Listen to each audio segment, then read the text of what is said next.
चलो चलो आ जाओ, अभी स्टार्ट नहीं हुआ। और माननीय तोमड़िया जी का माल्यार्पण, सभी लोग सबके केंद्रीय पूजा माल्यार्पण का स्वागत करें। जो परिषद के अध्यक्ष भी हैं और बाल समाज की सक्रिय सहभागिता रहती है। आर्य कन्या इंटर कॉलेज और डिग्री कॉलेज के प्रबंधक, सिद्धि चिकित्सालय के प्रबंधक और विश्व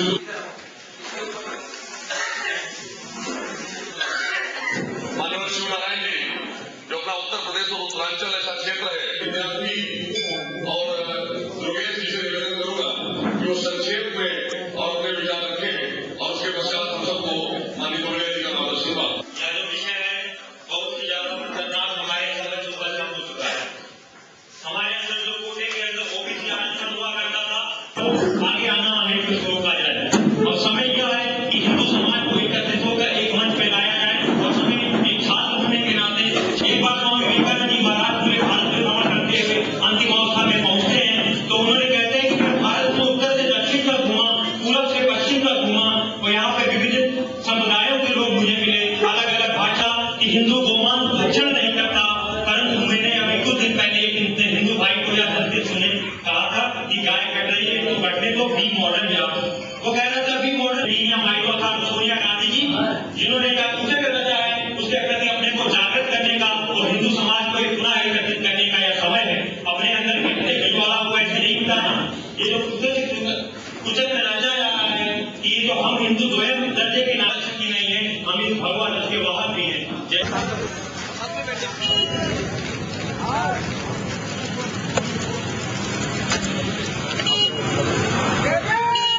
आगे दो, आगे दो, आगे दो।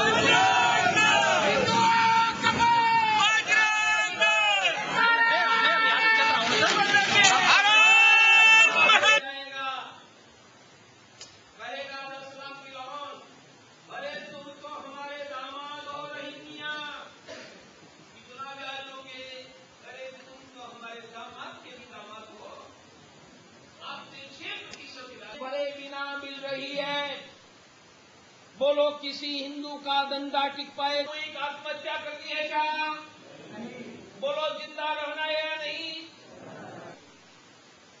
प्रश्न अकेले जाएगा। हर तहसील, हर जिलों में कार्यक्रम होंगे और सरकार ने यदि मुस्लिम आरक्षण वापस लेकर देश की माफी नहीं मांगी तो आप सब बोलेंगे हाथ उठाओ, मुठिया लगाओ। मैं कहूंगा मुस्लिम आरक्षण, हाथ उठाओ सब। आप कहेंगे मुर्दाबाद। बोलो मुस्लिम आरक्षण, मुस्लिम आरक्षण, मुस्लिम आरक्षण। मैं कहूंगा मुस्लिम आरक्षण। धन्यवाद।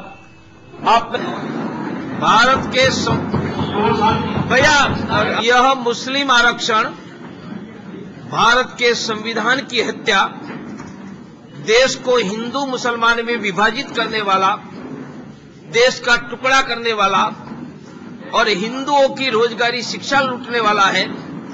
इसलिए यह आंदोलन पूरे भारत में शुरू हुआ है।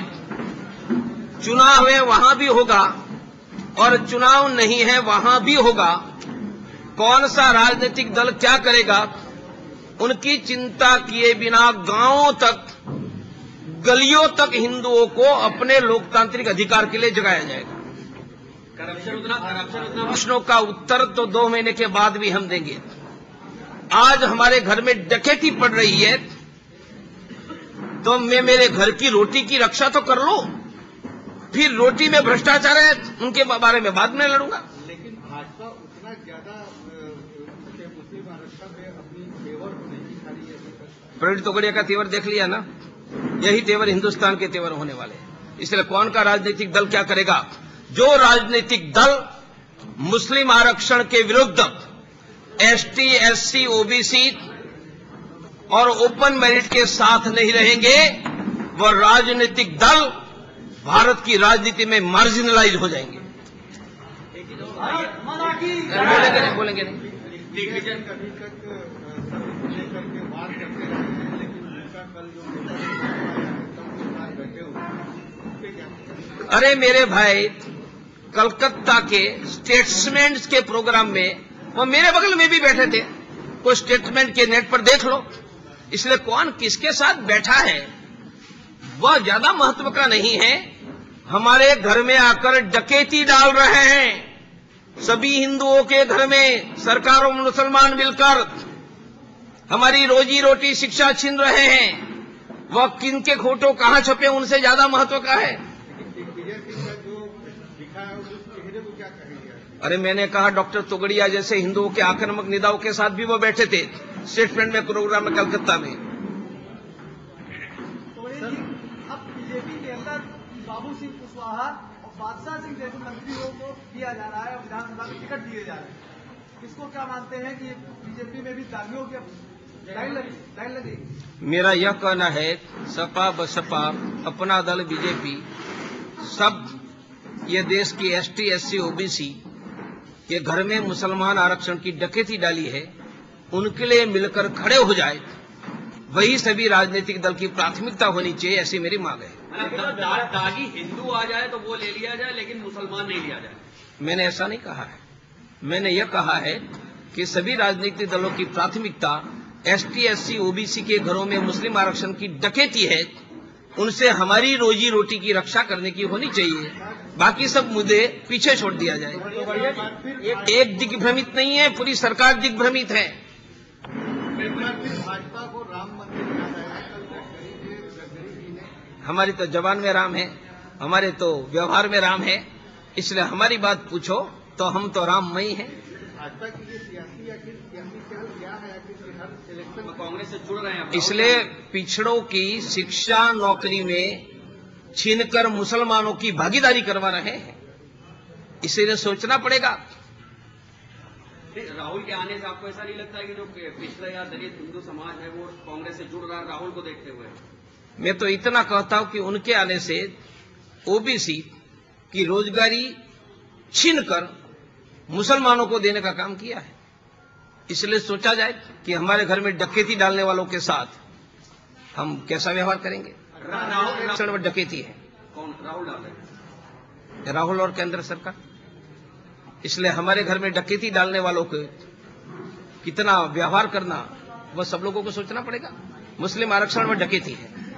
अन्ना हजारे ने मना कर दिया है कि वो पार्टी मैं सोशियो कल्चर करने का आग्रह रखा। परिवार नियोजन स्वीकार न करते हुए ज्यादा बच्चा पैदा करना शुरू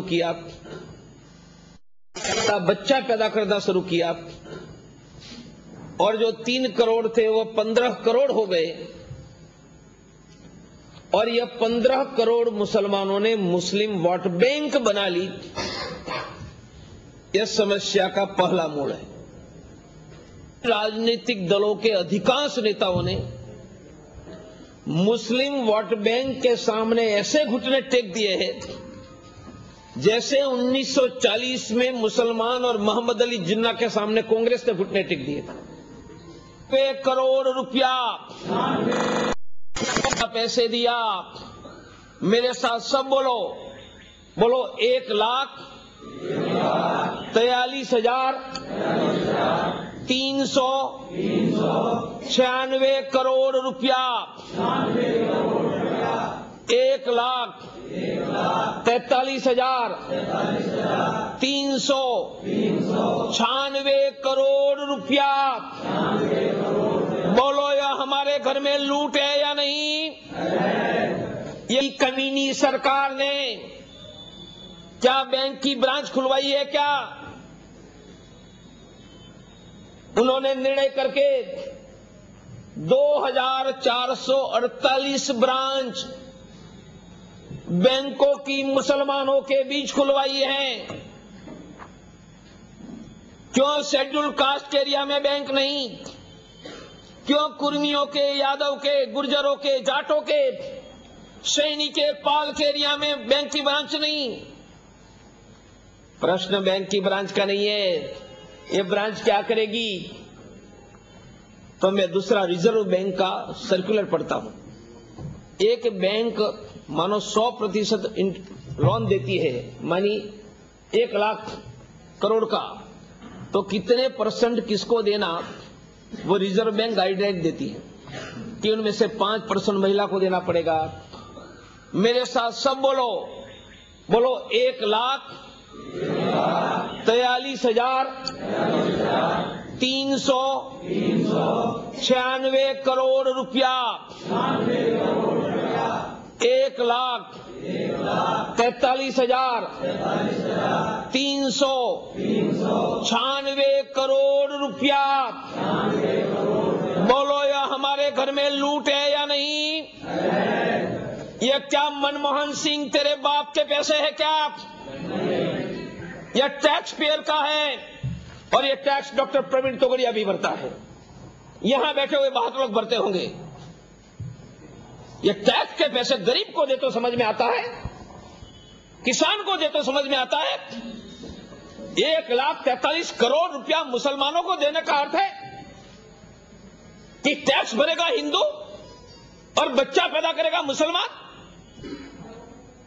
उनको खिलाएगा हिंदुओं के टैक्स से।